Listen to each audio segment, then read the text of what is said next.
Hi friends, பயமாக இருக்குது friends. நான் இப்போ பெங்களூரில் இருக்கேன் ஃப்ரெண்ட்ஸ். பெங்களூரில் ஆலங்கட்டி மழை பெய்யுது ஃப்ரெண்ட்ஸ். ஒரே ஐஸ் கட்டி மழை, செம்ம மழை. போன 2 நாளைக்கு முன்னாடி தான் செம்ம மழை பெஞ்சுன்னா இப்போ பயங்கரமாக பெய்யுது. இங்கே வந்து மரம் அதிகமாக இருக்கிறனால காரை வந்து எங்கேயுமே பார்க் பண்ண முடியல. ஏன்னா மொத்த மரமும் கிளையும் தழையும் உடஞ்சி கீழே ஊந்துனே இருக்குது. ஓகேங்களா, ரோடு ஃபுல்லாக கிளை தான், மரம் உடஞ்சி விழுறத நீங்களே ரியலாக பார்க்கலாம். பார்த்தாதுக்கு இடி மின்னல், ஓகேங்களா, இடிச்சுனே இருக்குது. மழை பயங்கரமாக இருக்குது. கொஞ்சம் சேஃபாக இருங்க. ஏன்னா மரத்து அடியில் வந்து காரை யாரும் பார்க் பண்ணாதீங்க. நான் காட்டுறேன், நீங்களே. எவ்வளோ மழை தெரியுங்களா, செம்ம மழை. ஊர் ஃபுல்லாகவே வந்து கிளை, ஓகேங்களா, பயங்கரமாக மரம், ஓகேங்களா, இலை வேற பயங்கரமாக ஊந்துனே இருக்குது. பாருங்கள், ஐஸ் கட்டி சவுண்டு பிட்டு பிட்டுன்னு அடிக்குது. பாருங்கள், ஐஸ் கட்டி பேஞ்சினே இருக்குது. நம்ம நேரத்துக்கு தான் ஒரு மரத்து கூட காணும், தெரியுதுங்களா. ஏன்னா திறந்து காட்ட முடியாது, ஏன்னா என் ஃபோனு நனைஞ்சிரும். செம்ம மழைங்க. அப்பா சாமி, என் வாழ்க்கையிலே மறக்க முடியாத மழை. காற்று அச்சினே இருக்குது. மரம் எங்கடா ஊந்துடும். நான் ஏதோ காஞ்சனா படமும் காஞ்சிரூன் படம் பார்த்த மாதிரி இருக்குது. ஏன்னா இடி இடிச்சினே இருக்குது, காற்று அச்சினே இருக்குது, மழை பெஞ்சினே இருக்குது. ஓகேங்களா, ஓட்டவே முடியல வண்டி. இதில் வேறு வைபர் போயிட்டுருக்கு. என்னால் உண்மையாக முடியலைங்க. பாருங்க, வைபர் போயிட்டுருக்கு, உங்களுக்கு தெரியும்.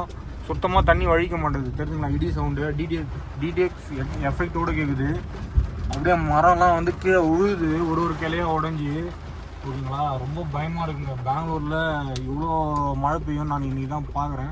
ஏன்னா போன டைமு 6 பேர் காலி. அவ்வளோ மரம், அவ்வளோ தழை, அவ்வளோ ஐஸ் கட்டி வந்து கீழே விழுந்துச்சு. இப்பயும் அந்த மாதிரி தான் பெய்யுது. என்ன ரீசன்னே தெரில. ஓகேங்களா, இந்த மழைலாம் தமிழ்நாட்டில் பெய்ய வேண்டிய மழைங்க. இங்கே பயங்கரமாக பெய்யுது. அங்கே பாருங்க, எவ்வளோ தண்ணி போகுது. இருங்க, கண்ணாடி தந்துட்டாங்க, நீங்களே பாருங்கள் எவ்வளோ மழை பெஞ்சிட்டு இருக்குங்க. ஓகேங்களா, இது பாருங்க, கிளைலாம் உடஞ்சி விழுது. ஏகப்பட்ட மழை. அம்மா அடி மின்னல் வேறு அடிக்குது.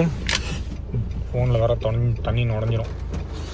கொஞ்சம் சேஃபாக இருங்க. இந்த மரத்துக்கடியில் வந்து விடாதீங்க, ஏன்னா ஏகப்பட்ட மழை. ஓகேங்களா, கொஞ்சம் சேஃபாக இருங்க. தெரிஞ்சுங்களா, இடி டமால் டிமில்ண்டு. அழகான வந்து கஸ்டமர் இறக்கி விட்றதுக்குள்ளே போதும் ஆயிடுச்சு. இன்னொரு டைம் இந்த பெங்களூர்னாலே பயந்துருவாங்க. அடுத்தது பெங்களூர்னாலே எல்லாருக்கும் டிராஃபிக்னா பயம். இப்போ மரம் இருக்கிறது பயமாக ஆகுது. ஏன்னா மரத்துக்கு அடியில் கார் விடுறதுனால ஓட்டினே வர முடியல. ஏன்னா காற்று அடிக்கும் போதுன்னா அந்த ரோட்டில் வந்து வைபர் ஒர்க் ஆகலைன்னா ஒரு பயம் வரும், பார்த்தீங்களா.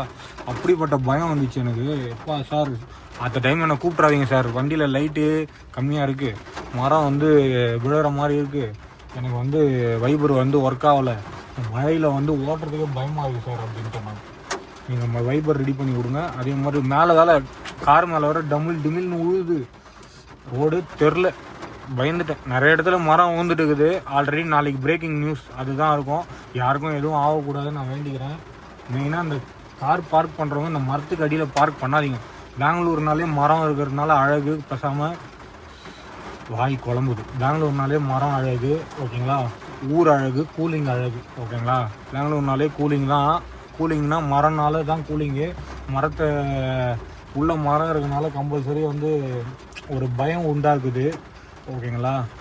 இதுக்கு என் ஊரே எவ்வளோ தேவலாண்டான அப்படின்ற மாதிரி இருக்குது.